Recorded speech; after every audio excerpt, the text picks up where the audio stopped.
오늘은 신명기 10장의 말씀으로 함께 은혜를 나누겠습니다. 오늘 10장 말씀은 모세의 지난날의 회상이 계속 이어지고 있습니다. 1절에 보니까 그렇게 되어 있습니다. 그때 여호와께서 내게 이르시길 너는 처음과 같은 두 돌판을 다듬어 가지고 산에 올라 내게로 나오고 또 나무기 하나를 만들라. 이 그때가 언제인가? 시내산 아랫자락에서 금송아지 만들고 춤추고 뛰놀면서 우상 숭배에 빠져 있는 그때, 그때의 모세가 하나님 앞에 목숨 걸고 기도를 했습니다. 중보 기도를 드렸죠. 그때입니다. 그때 하나님께 기도할 때 하나님께서 모세에게 응답을 주신 거죠. 그러면 너는 처음과 같은 돌판 2개를 다듬어 가지고 내게 다시 와라. 그렇게 해서 또 40주야를 두 번째로 머물게 되는 것을 보게 됩니다. 일전에도 한번 말씀을 드렸는데 이 판이 뭐냐? 판이. 이 판이라는 것은 하나님 앞에 나아가는 우리의 마음판입니다. 돌판, 마음판. 이게 구약에는 돌판이지만 우리가 이 신약 시대를 살고 있는 이때에는 마음판이죠. 마음판. 이 마음판을 준비하는 것은 우리 몫입니다. 우리가 우리 마음판을 잘 준비해 가면 하나님께서 우리 마음판에 말씀을 잘 새겨 주신다 하는 거죠. 우리가 하나님 앞에 나아갈 때 제일 중요한 게 뭐냐? 길가, 돌짝밭, 가시덤불 같은 것들 다 제거해야 됩니다. 그 마음 그대로 가져가서는 하나님 예비하신 말씀을 담을 수가 없죠. 그릇을 우리가 잘 준비를 해야 되는데 우리가 좋은 옥토밭이 될 수 있도록, 그래서 하나님 앞에 예비한 것들을 다 마음에 새기고 담고 그렇게 은혜를 누리고 살아가야 하겠죠. 제가 이렇게 생각해 보면 우리가 예배 자리에 나오고 하나님 앞에 나아갈 때 제일 중요한 게 뭐냐? 겸손한 마음입니다. 겸손한 마음. 진짜로 정말 중요한 부분이라 생각이 돼요. 겸손한 마음이 옥토 같은 마음입니다. 겸손한 마음이 있으면 어떤 이가 말씀을 증거하든 어떤 말씀이 선포되든 정말 그 마음을 잘 준비하는 거죠. 그래서 하나님 말씀을 은혜로 잘 받게 됩니다. 그런데 그런 마음이 준비되지 않으면 하나님 말씀 잘 받기가 어렵고요. 또 판단하게 되고요. 그렇게 되는 것을 우리가 알게 됩니다. 그래서 돌판을 만들어 와라.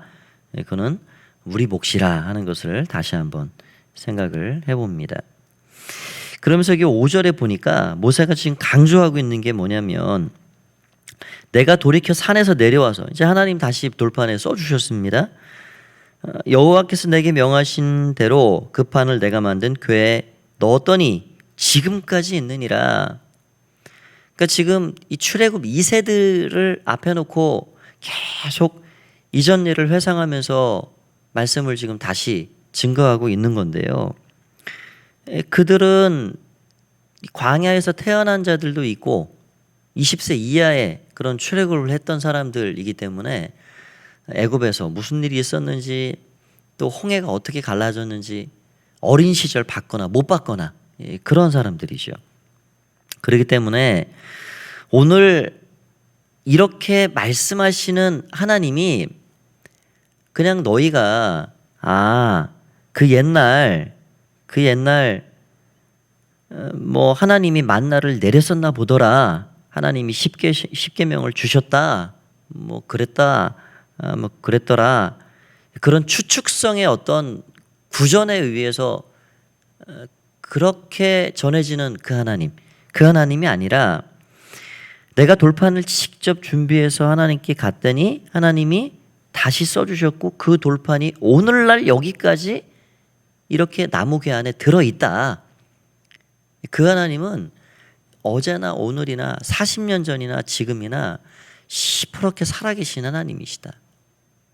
그 하나님이 지금 우리와도 여전히 계약을 맺어주시는 분이시고 우리의 하나님이다. 우리 하나님. 그거를 지금 말씀하고 있는 겁니다.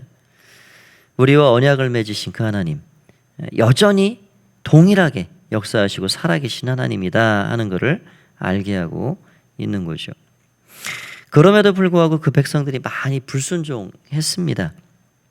그럴 때마다 모세가 하나님 앞에 그 백성들의 죄악을 등지고 많이 기도를 드렸죠. 여기 10절 말씀에 보면 하나님께서 그렇게 또 말씀하십니다. 내가 처음과 같이 40주 40야를 산에 머물렀고 그때에도 여호와께서 내 말을 들으사 너를 차마 멸하지 아니하시고. 그러니까 모세가 두 번째도 40주 40야를 물도 뭐 음식도 먹지 않고 그렇게 금식하면서 하나님 앞에 백성들이 진 죄를 등에 지고 기도하고 중보하고 그렇게 할 때 하나님이 어떻게 일을 하셨냐. 그때 내가 내 말을 들었다. 모세 내 말을 들었다. 그리고 차마 멸하지 아니했다. 오늘날에도 모세와 같지는 않을지라도 작지만 이런 기도자들이 필요한 겁니다. 하나님의 마음을 품고 세상을 등지고 그 세상의 안타까움을 또 죄악의 그런 무거움을 그렇게 마음에 품고 하나님 앞에 하나님 참아 주십시오. 하나님 더 기다려 주십시오. 하나님 심판을 미뤄 주십시오. 아브라함 같이 모세 같이 그렇게 기도할 사람들이 필요하다는 거예요. 그래서 하나님의 이 구속 역사에는요 이런 기도자들이 필요합니다. 하나님은 완전체이시죠. 완전하신 분입니다. 사실 하나님은 하나님이셔서 무슨 기도자들이나 인간의 도움이 사실 필요치 않은 분이시죠. 하나님은 뜻하신 일을 해 가시는 분입니다.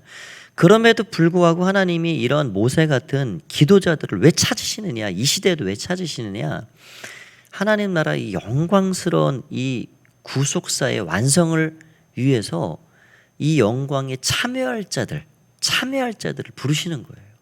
같이 하자. 나와 같이 하자.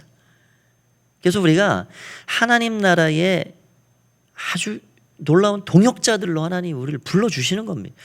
왜 이 땅에 많은 선교사님들이 필요하고 복음의 증거자들이 필요한? 아니 하나님이 말씀 한마디면 이 우주도 만드셨는데 이 땅에 80억의 인구들아 다 그리스찬이 되라 하면은 말씀으로 딱 끝내실 수도 있으신 분이 왜 이렇게 이 구속의 역사가 힘들게 가느냐. 하나님 나라에서 함께 왕 노릇할 하나님의 그 영광을 같이 누릴 그럴 사람들이 필요한 겁니다. 그래서 이 땅을 새롭게 세워가고 완성해 가는 데에 하나님은 하나님의 백성들을 통해서 그 일을 해 가신다 하는 걸 알게 되죠. 그러니까 우리의 이 기도의 사역이 이게 나한테만 그쳐지는 게 아니고요. 하나님 나라를 완성해가는 놀라운 일들이다. 하나님 그렇게 여기신다 하는 것을 우리가 기억할 때 우리가 하나님 나라를 위한 중보기도가 끊어지지 않는 겁니다. 하나님 나라를 위해서 그렇게 늘 기도하는 저와 여러분이 되어야 하겠습니다. 여기 또 12절 15절 말씀을 보면 아주 참 마음에 담을 만한 말씀이 있습니다. 어떻게 보면 저는 여기 12절부터 15절 말씀은 이 신명기의 핵심 구절이다 라고 생각이 됩니다. 하나님의 마음이 딱 이거예요. 이거 12절에서 13절 두 절만 먼저 한번 볼까요? 12절 13절 같이 한번 읽어보겠습니다. 시작. 이스라엘아 내 하나님 여호와께서 내게 요구하시는 것이 무엇이냐. 곧 내 하나님 여호와를 경외하여 그의 모든 도를 행하고 그를 사랑하며 마음을 다하고 뜻을 다하여 내 하나님 여호와를 섬기고 내가 오늘 내 행복을 위하여 내게 명하는 여호와의 명령과 규례를 지킬 것이 아니냐. 여기 12절에 보니까 이스라엘아 나의 백성들아 내 하나님 여호와께서 내게 요구하시는 것이 뭐냐, 도대체 뭘 바라시느냐 너희에게. 그러니까 우리에게도 똑같아요. 나의 백성들아 하나님이 너희에게 바라시는 게 도대체 뭐냐. 하나님 우리에게 뭘 바라실까요? 뭘? 그걸 말씀하고 있는데요. 그게 뭐냐. 곧 하나님 여호와를 경외하고 그의 모든 도를 행하고 그를 사랑하며 마음을 다하고 뜻을 다하여 그 하나님 여호와를 섬기라. 그게 하나님 바라시는 전부입니다. 전부. 여러분 이거를 한번 보면 하나님을 경외한다, 그 도를 행한다, 하나님을 사랑한다, 사랑하되 마음과 뜻을 다해 사랑한다, 그 하나님을 섬긴다. 이게 따로따로 네 가지가 아니고요. 다 한 줄기입니다. 줄기. 하나님을 깊이 있게 진실되게 경외하며 하나님 도를 행하고 살죠. 하나님 사랑하고 살아갑니다. 또 하나님 사랑하면 하나님 두려운 줄도 알고 도를 행해 살아갈 수도 있고 하나님 섬기며 살아가는 겁니다. 이게 다 한 줄기예요. 그래서 이 말씀을 우리가 보면 이게 우리가 뭐 가히 행하지 못할, 우리가 하늘 꼭대기에 올라가서 뭐를 해야지 되는 것이 아니고요. 저 바다 밑에 들어가서 뭘 진리를 구하고 찾아야지 거기에서 뭐가 이런 게 나오는 게 아니고요. 어디 해외에 나가서 비행기 타고 가서 진리를 알기 위해서 박사학위 몇 개를 취득해야 하나님이 원하시는 것을 우리가 받아 누리고 그런 게 아니란 말이죠. 하나님은 단지 우리에게 뭘 요구하시는가? 아주 심플합니다. 내 하나님 여호와 사랑해라. 하나님 사랑해라. 하나님 사랑하면 그 도를 행하고 하나님 경외하고 하나님 잘 섬길 수가 있다. 그러니까 이게 어려운 일이 아니죠. 우리가 율법이라 그래서 뭐 머리 아프고 이거 어떻게 다 지키고 살아가나. 여러분 율법이 다 그런 게 아닙니다. 하나님 사랑하는 게 가장 핵심이고요. 그 하나님 사랑하면 모든 율법을 완성해 가는 거죠. 그렇게 하면 어떤 결과가 주어지는가? 13절에 내가 오늘 내 행복을 위하여 내게 명하는 여호와의 명령과 규례를 지킬 것이 아니냐. 하나님은 우리가 행복하게 살아가기를 원하십니다. 하나님이 우리에게 뭐 아침부터 저녁까지 시간표를 짜주고 너는 이거 하고 저거 하면 안 되고 그렇게 우리에게 할 거 못할 거 그렇게 다 감시하듯이 우리에게 뭔가 무거운 거를 짐지어 준 게 아니고요. 그렇게 하면 그거 자체가 불행한 거죠. 그런데 하나님은 하나님을 사랑해라. 그래야면 너에게 행복이 있을 것이다. 행복이. 인간이 인간답게 살아가고 가장 행복하게 살아가는 비결이 이거다. 하나님 사랑해라. 하나님 경외하고 도를 행하고 살아가라. 그거라는 거예요. 그러니까 우리가 이 하나님의 마음과 하나님의 말씀을 우리가 알게 되면 그냥 정신이 온전한 사람이라 그러면 이거 마다할 이유가 없는 거예요. 아니 인간이 인간답게 살고 가장 행복한 길이 여기 있는데 그 비결이 여기 있는데 하나님이 이 계약서를 우리에게 주시고 나와 이 계약에 사인하자. 사인할래 말래? 사인하죠. 정신이 온전한 사람이라 그러면 이렇게 좋은 조건, 이 조건을 왜 마다하겠습니까? 행복한 길이 여기 있고 그 길이 간단한데. 그러니까 이 계약서에 사인하고요. 집에 가서 이불 뒤집어 쓰고 그냥 킬킬대고 웃을 수밖에 없는 계약입니다. 이건 잔치를 벌일 만한 계약이죠. 우리 인간의 하나님을 위한 것이 아니라 인간들의 행복을 위해서 나를 사랑해라. 나의 명령과 계명을 지켜라. 그렇게 말씀하고 계신 거죠. 그래서 오늘 이 신명기 10장의 12절 13절은요. 정말 마음에 담아야 할 우리가 명심해야 할 말씀입니다. 율법의 핵심입니다. 하나님의 마음이고요. 인간이 인간답게 되어지는 비결이 뭐냐? 인간이 가장 행복하게 살아갈 수 있는 길이 뭐냐? 하나님을 경외하고 도를 행하고 그 하나님을 사랑하되 마음을 다하고 뜻을 다해 사랑하고 하나님 잘 섬기면 하나님이 이 행복을 우리에게 보장하신다 하는 것을 알게 됩니다.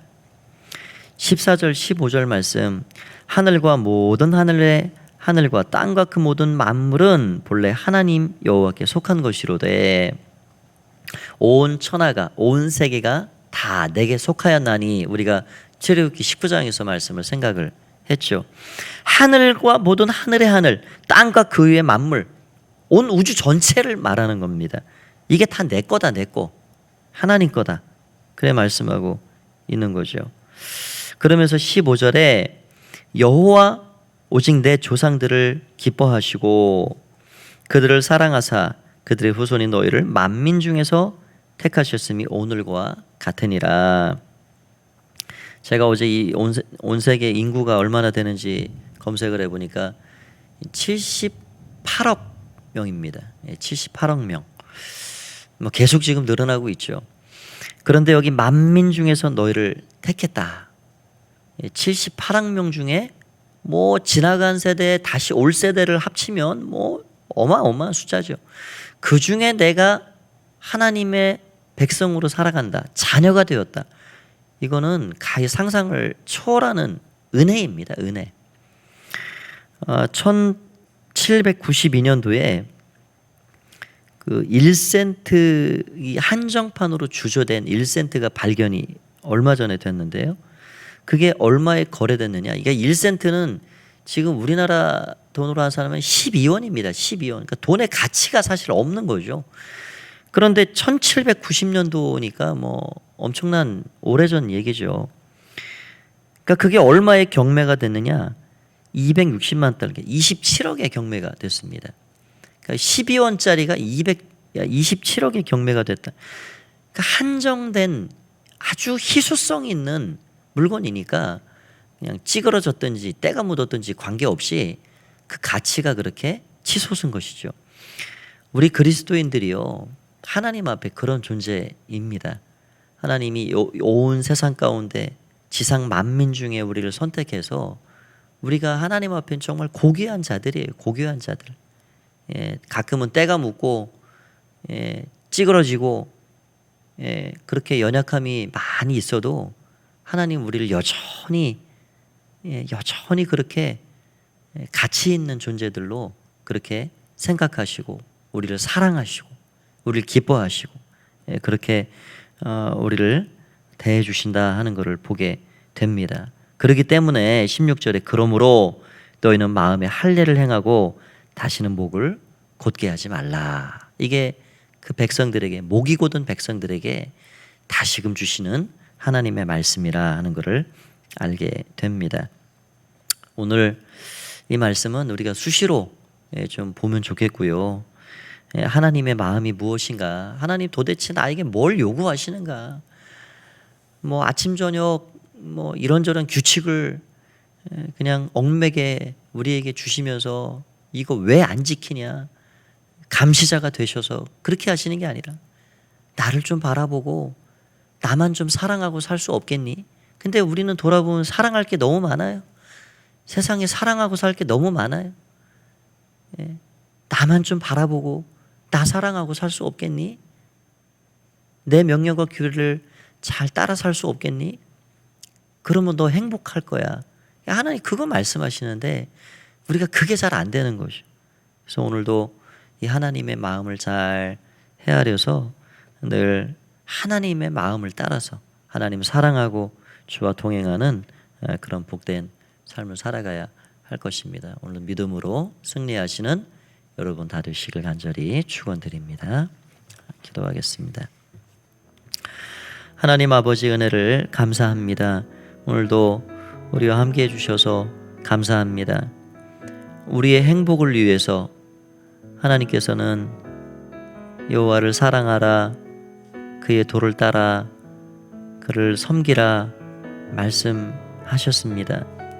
주님, 우리가 할 수 없는 일이라 그러면 그것 자체가 짐이요 무거움이요 부담이겠지만 우리가 하나님 사랑하고 하나님 바라보고 살아가는 게 참 때로는 육신을 가진 우리의 인생을 살아가면서 어렵기도 하지만 그러나 우리가 하나님을 향해 마음을 고정하고 하나님을 바라보고 살아갈 때 얼마든지 주의 성령의 도우심을 따라서 우리가 하나님을 그렇게 은혜를 힘입어 살아갈 수 있음을 우리는 또 알게 됩니다.